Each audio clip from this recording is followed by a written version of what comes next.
everyone, welcome back. Today we're going to be building a document request solution within Power Apps and Power Automate.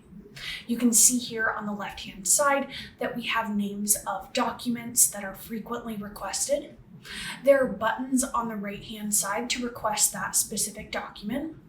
Once that button is selected, the user will then receive an automated email with an attachment of that template that they can then save wherever they want to and use that template for their own needs.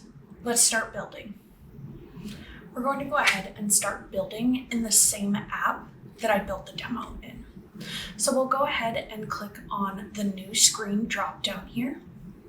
And I'm going to go ahead and just to start, I'm going to use the header and table template here. So I'm going to go ahead and click on that. Once I have this header template added in here, if I click on this table right here, you can see that this is using a table control. I'm going to go ahead and click the delete key and delete that control. Now, instead here, we're going to go ahead and click the plus button, and we're going to search for gallery, and I'm going to be using the vertical gallery option. Now, once you add a vertical gallery here, it's going to ask you to select a data source. Now, my data source is already added from that other screen in the demo, but if you were adding a SharePoint list, you could go ahead and search SharePoint, and you would select SharePoint. Then you'll select the username that you're going to be logging in through. And then you can add any of your SharePoint sites. And within those, you can choose any of your SharePoint lists or document libraries. In this case, we're going to be building our app off of a document library. So my document library here is the organizational templates. You would go ahead and click on Connect.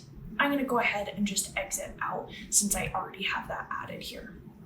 If you want to double check where that's added, you can go ahead and come in here on the left-hand side to the Data tab, and you can see all of your connected data sources added here. Now what we're going to do, we're going to come back into this tree view, and I'm going to open up the gallery here. And you can see that there are lots of different items here in this gallery, and I don't really need all of these for the solution that we're building today. So I'm going to go ahead and click on rectangle 1 and delete that. Click the next arrow and delete that. Subtitle, and we're basically going to get rid of everything except the separator. So you can see here now that we have these kind of gray background places for our data to go and the white line for our separator. You're going to go ahead and select your data source now. And when you select your data source, you should see kind of nothing come in here because we haven't added anything into our gallery except the separator. So I'm going to leave the default colors of this app for right now, that gray background, the white separator, and we'll talk about changing colors at the end. Now, in my gallery, I'm going to go ahead and insert, and I'm looking for a horizontal container. Now, what this horizontal container is going to do is it's going to allow us to add items in here, like the title of the document and that button. So you can see here that it's added on kind of the right side of this gallery. So what we can do is we can click and drag right above that separator, and then you can see it's going to add that container across every single line or row in our gallery. Now next, what I want to do is I want to make sure that this container is sized properly before I move on. So when I select the container, I can come over here and I'm looking at this X, Y, and width height option. Now in X and Y, we want to make sure that it's starting at 0, which is that far left side of the gallery, and the Y will leave at 0 starting at the very top of the gallery. And the next thing we want to do is change the width and height. Now what we can do here is we can make this width and height a little smarter by clicking on the actual width button. And instead of hard coding a number in here, what we're going to do is we're actually going to tell it, let's backspace, we're going to tell it that it should be the parent.template width here. And what this is doing is it's making sure that this width is the exact same as the parent, which is the gallery. What this means is that if we were to open this app in a desktop browser or in a phone, that the width of our row of data is going to stay consistent. Now we're going to go ahead and do the same thing here. We click on the height button, backspace this, and we'll say that this is the parent.template height here. Now we can see that this is filling up now our entire row of our gallery. And what I like to do at this point, I know I said we're going to change colors later, but I like to come into the separator here and I like to change the height here. Instead of 8, that's a really thick separator, I like to just change this to 1 so it becomes a thin line here. Now we're going to come back to that container and we're actually going to add things into our container. So I can go ahead and start with the plus button, and I'm going to be looking for the text display. Now I don't want people to input their text, I want to display text. So I'm going to click on this text here, and you can see that it adds in that very top left-hand corner of the container. Now, there are some things that we're going to do to troubleshoot that. First, let's go ahead and look at the text. I'm going to go ahead and click this button that says text, and I'll delete the default text. And we're going to use the expression here, this item, and I'm going to put a dot. And now we need to tell it which piece of information, which property we are pulling out from this item. Now in this case, since we're connecting a SharePoint document library, these are all different columns or pieces of information that are stored within our SharePoint document library. So I'm going to go ahead and choose the name option. Now you can see when I choose this name option, it's starting to fill in every single row of those document names that are in my library. Now let's go ahead and we'll scroll down. And we want to keep this aligned at the start here. What that means is that, do you want this left aligned, right aligned, or center aligned? So I'm going to leave this as left aligned in this box. Vertical align is where you want that text within that text box. So I'm going to go ahead and say in the middle. Now you'll notice that because the width isn't right yet, it didn't change much, but that'll show up in just a moment here. I'm going to go ahead and turn on auto height. Then I'm going to come down in here and I'm going to use this set by container option. Now when I click on this set by container option, you can see here that it automatically made the height equal to whatever the container height was. Now we're going to do one more thing. We're going to come over here and go to flexible width and turn that on. And you can see that right now is going to fill up the entire container. Once we add a second thing into this container, it's then going to change the width automatically. Now, the next thing I might want to do here is add some padding onto the left side of this box here. So over here, I can add in maybe 20 points on the padding, and you can see that it just shifts that text over.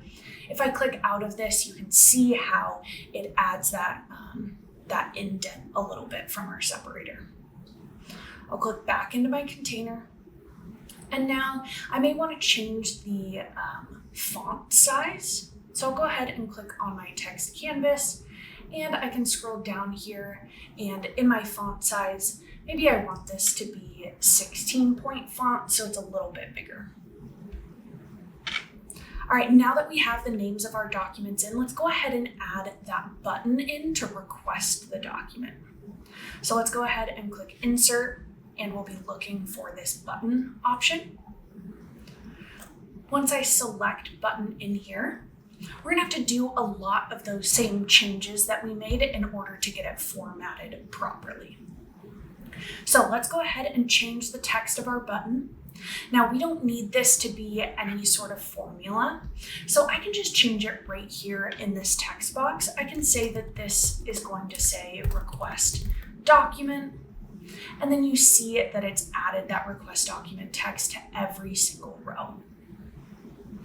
Now next over here, we can add an icon in the button if we want to by searching any one of these icons. I'm going to leave this as just text only. Then I'm going to come down and I'm going to see the alignment. Again, is the alignment of the text within the button. So I'm going to leave this right now, it's centered. So I'm going to go ahead and leave that as center aligned. For vertical alignment, I'm again going to choose middle. Then we'll go ahead and set that height. Now you can auto set the height to the height of the container. But when I do that, I think it makes the button a little bit less noticeable as a button.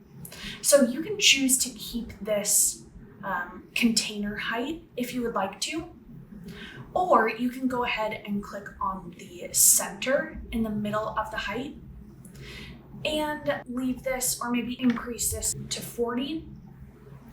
And then I'll go ahead and choose this flexible width. And now you can see that it's taking up half of this row. Now, I don't love the look of that. So what I like to do here in the fill portions is I'm going to say that I want this to fill one of the two spots. I'm going to come back into my text and let's split it in thirds. And in order to do that, you change this fill portion to 2. And you can see now that automatically our text is taking up 2/3 of this container, and the button automatically fills 1/3 of the container. Now the next thing you can do, you can see that we added that 20-point padding on the left side of the text.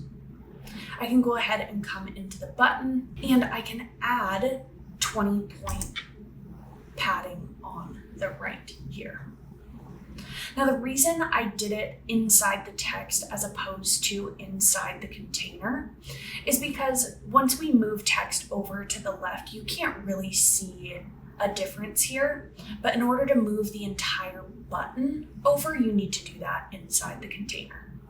Now this gives some room for the scroll bar. You could even, if you want to, come in here and change this to 40 and it would be indented a little bit more. Next, what we're going to do is we're actually going to make this button work, right? So we're going to come into the ellipses here and we're going to select Power Automate.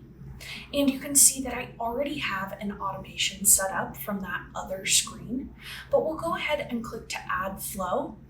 And we're going to click create new flow. We're going to start from scratch here. And I'm going to go ahead and say create from blank.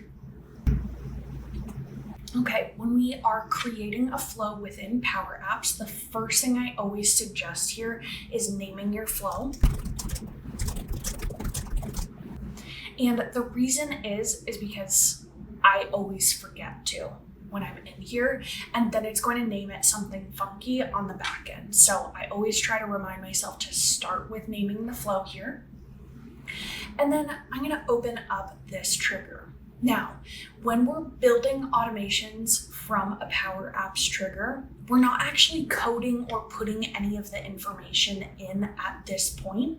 We'll do that inside the button. So what I mean by this is we're going to go ahead and click to add an input, and we're just going to tell it the things that we want to use in our automation. So I'm going to choose a text here, and I'm going to change this. This will be the file name. Now, I want to be able to reference the name of the file in the email so that people know what document is in their email. I'll add another text input here, and I'm going to add the user email. And that's because we need to know who to send the email to, right? I'm going to click to add an input, add another text input, and we'll say that this is the file name with extension. And we need this here in order to actually name our file in the email. Now we're going to go ahead and add another input. And it's going to be a text input. And lastly, this will be our file identifier. Now that we have these 4 things set up, let's go ahead and actually build the automation. It's only 2 steps. So the first step here, when we click new step, we're going to say get file content. And I'm going to use this get file content option here. Again, we're building from a SharePoint document library, so that's why we're using the SharePoint connector. I'm going to select my site address, and then in here in my file identifier, I have that as dynamic content. So I'll go ahead and click that, and then I can move to the next step. I'll click on new step, and I'm going to send an email. And I'm going to use the Office 365 Outlook connector. And in the to option, I'll select add dynamic content, and we're going to use the user's email. And then in the subject line here, I'm going to say template request, and I'm going to add the file name here. Now I'm not going to use the file name with the extension because I don't think they need to know that extension in the subject line. And then I'm going to go ahead and type out my message here.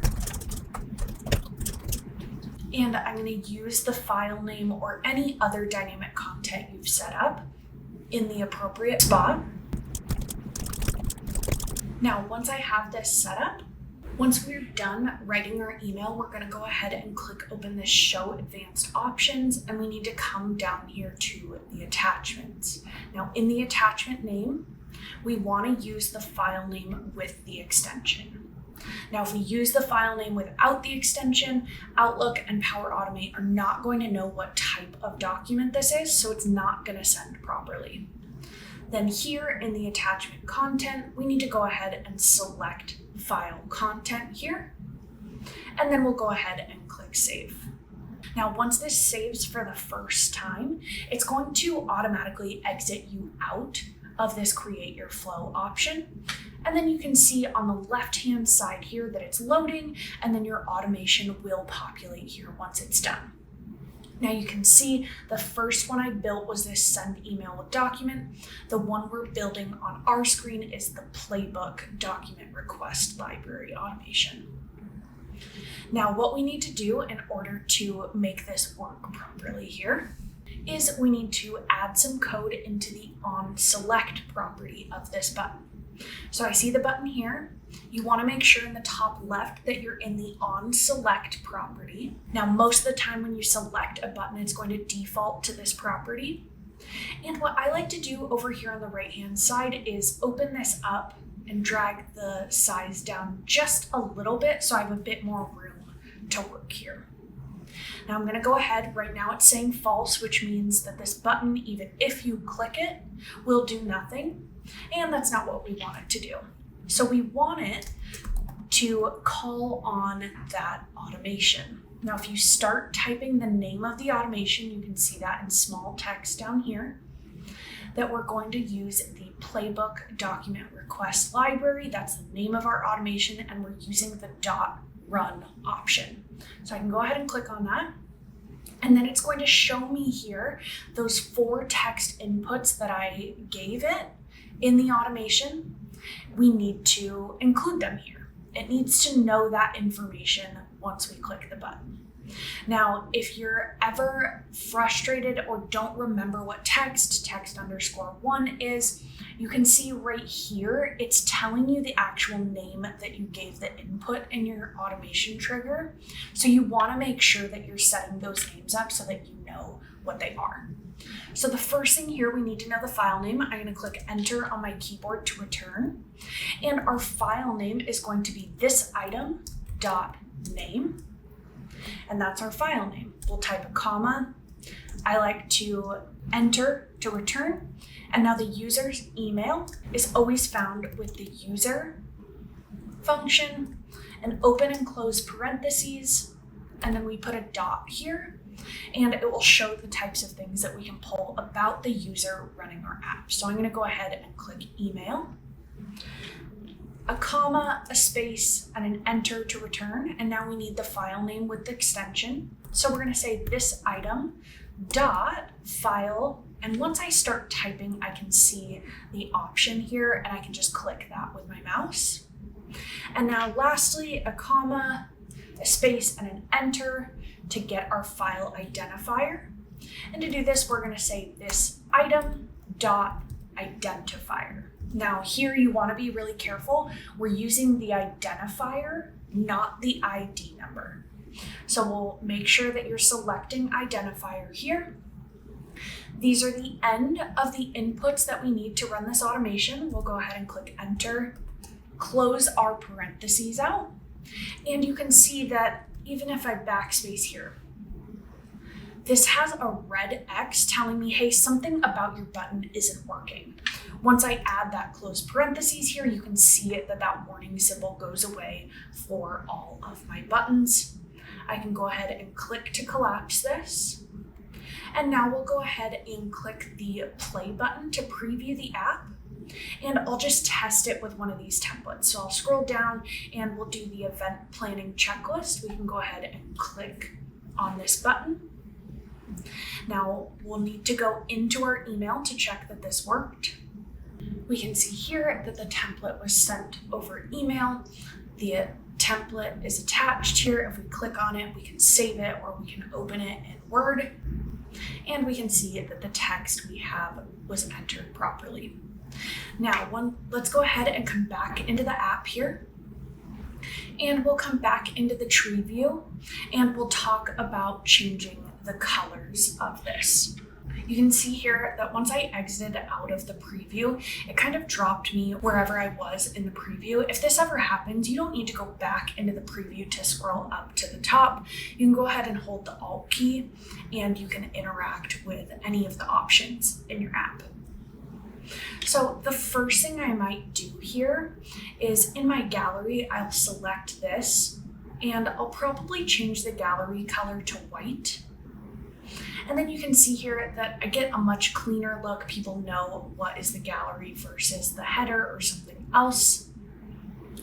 Then in here, if I click on the separator here, you can change the color of that over here. And you can even click custom and you can add your own hex keys. And you can see here, I added a dark blue divider. And then lastly for design, if we click into the header here, we can change the header text. We can say that this is for requesting document templates. And then over here in the logo, if we click this drop down, you can either upload images, you can use Microsoft stock images. I've already uploaded the playbook icon, so I can click that and that's added really quickly here. And you can see already that over here on the right-hand side, the user's picture is going to populate. So whoever is using the app is going to come up right here. When I tested this and clicked the button, it's not very obvious to the end user that the button was successfully run. So in order to do that, I would check out my Power Apps pop-ups video, and you could use that pop-up to be a success message here. Another thing I might change in here, if you click on the gallery, we can come over to the template size. And in the template size, this is going to be the template height that we're using of our row. So we may want to use something a bit smaller, like 75, and that fits more items on the screen. If these buttons feel too close together at that point, maybe we go up to something like 80, and then we can see there's a lot less white space on the screen. Lastly, what I want to suggest that you do is you come in and you rename all of these controls before publishing. To do that, you can double click in here on the left-hand side, and I can go through and start renaming these. Now I'll show you what I named everything on my other document request screen, so you can get a good idea of what to use. Now, once we're ready to publish this for anybody to use, we're going to go ahead into the top right-hand corner, click on the publish option, and we'll go ahead and click publish this version. And once we click publish this version, we can go ahead and click on the back button here, and we'll click to leave the app. And we're just going to do one last test to make sure that once we publish that app, everything shows up properly. On our app section of Power Apps, we can see we have our app ready here. We can click the play button. That's going to open this app in another tab. And we can see here that we have this document request. If we click on this share dropdown, we can copy the link and we can send this to people. You do, however, want to make sure here that in the ellipses here in the share option that you've given people access to view your app. So what that looks like, if I want to add my coworker Amanda here, I can select Amanda. I can choose whether Amanda should be able to edit the app or just use the app, and I can add a message for Amanda, or I can just click share here. Now the app is fully shared, published, and your team is ready to start using it. Make sure to check out the playbook pop-up video next and have fun building.